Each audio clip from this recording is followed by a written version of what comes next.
E o banqueiro Daniel Vorcaro foi preso nesta quarta-feira em mais uma fase da operação da Polícia Federal que investiga o escândalo do Master. A prisão foi autorizada pelo ministro do Supremo, André Mendonça. O cunhado dele, o empresário Fabiano Campos Etel, também foi alvo da PF e se entregou para ser preso por volta das 9 horas da manhã. Ainda foram presos o policial aposentado Marilson Silva e Luiz Felipe Mourão, responsável por monitorar e intimidar pessoas consideradas ameaças aos interesses do banqueiro. A decisão do ministro Mendonça também determinou o afastamento dos ex-diretores do Banco Central, Bellini Santana e Paulo Sérgio Neves de Souza, que foram alvo de busca e apreensão e receberam medidas de monitoramento. Eles já estavam afastados do cargo por decisão anterior do próprio Banco Central, que abriu uma investigação administrativa sobre a atuação deles. A terceira fase da Operação Compliance Zero tem como objetivo investigar a prática dos crimes de ameaça, corrupção, lavagem de dinheiro e invasão de dispositivos informáticos praticados por organização criminosa. O ministro André Mendonça ainda decretou o bloqueio de bens no montante de 22 bilhões de reais dos alvos. A Polícia Federal informou ao Supremo que Daniel Vorcaro teria ocultado mais de 2 bilhões e 200 milhões de reais numa conta em nome do pai, Henrique Moura Vorcaro. A movimentação teria ocorrido mesmo depois de ele ter sido solto no fim do ano passado. A PF registrou que o risco de fuga continua elevado, citando jatos privados à disposição do investigado e patrimônio no exterior, inclusive em paraísos fiscais. Também foram relatados indícios de dilapidação de patrimônio. Em nota, a defesa de Henrique Moura Vorcaro afirmou que a conta mencionada na decisão do Supremo não é de sua titularidade. E agora, no final da tarde, Vorcaro e o cunhado, Fabiano Etel, foram transferidos da Polícia Federal em São Paulo para o Centro de Detenção Provisória 2 de Guarulhos.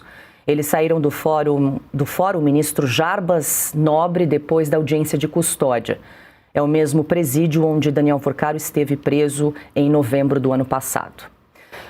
Adalberto Piotto, muito boa noite, seja bem-vindo. Fizemos um rápido resumo, claro que tem várias camadas dessa operação de hoje. O dia começou bastante aquecido, mas só para a gente trazer aqui o saldo dessa operação de hoje: 4 pessoas presas, então Vorcaro e o cunhado pela segunda vez, e também 2 comparsas do banqueiro. O que justificou essas prisões foram trocas de mensagens encontradas aí no celular, e o que chama atenção, Piotto, é que eram mensagens de celulares que estavam sob o guarda-chuva do então relator do caso, o ministro Dias Toffoli, o que escancara ainda mais, de novo, que o ministro estava segurando as investigações, estava sentado, vamos dizer assim, em cima das provas, né, tentando blindar o amigo, o colega, que chegou a pagar aí 35 milhões de reais por parte do resort Itaiaia, que pertenceu aí à família do ministro Dias Toffoli. Enfim, vários pontos para a gente trazer, mas vamos fazer aqui a primeira rodada. Boa noite. Boa noite, Paulo. Eu começo por esse ponto que você já mencionou. O Toffoli estava sentado, literalmente sentado, porque estava debaixo dele, mas nada acontecia. Ninguém podia acessar o processo. Boa noite, Paulo. Boa noite, Marcília. Boa noite, Cautiana, a todos que nos acompanham.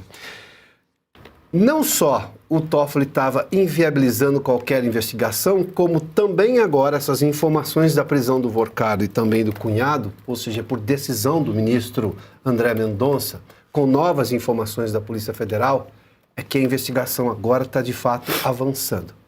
E isso é muito bom, por vários aspectos. Primeiro, obviamente, por esclarecer o que de fato aconteceu e chegar a todos os envolvidos. Mas também que, diante da prisão do Vorcaro, aquela possibilidade de ele colaborar com a justiça e explicar ele próprio, o autor de tudo isso, ou seja, o dono dessa negociação, na lógica da corrupção tem o corruptor e o corrompido, né? Você paga, você é o corruptor, e você tem o corrupto que aceita aquilo tudo. Bom, da forma como aconteceu, o Vorcaro provavelmente, tudo indica, até inimaginável pensar diferente, que ele seja o sujeito que tem o maior número de informações. Ele deve ter provas, inclusive, do que ele vai dizer, se por acaso firmar um acordo de delação premiada, ou seja, de colaboração com a justiça. A prisão dele, neste momento, ancorada numa série de investigações da Polícia Federal que avançaram, e mais, nas mãos de um juiz que está disposto, e tudo indica agora, a gente está vendo, o avanço é prova disso, está disposto a fazer, obviamente, uma investigação clara e chegar exatamente a tudo o que aconteceu, abre essa possibilidade. Isso encurtaria em muito tempo, por exemplo, da investigação da Polícia Federal, porque essa é a função, inclusive, da colaboração premiada. O Vorcaro agora em Guarulhos, preso, vai pensar um pouco mais na vida. E se ele pensar um pouco mais na vida, quem sabe ele facilite as investigações contando tudo que sabe, porque ele sabe muito.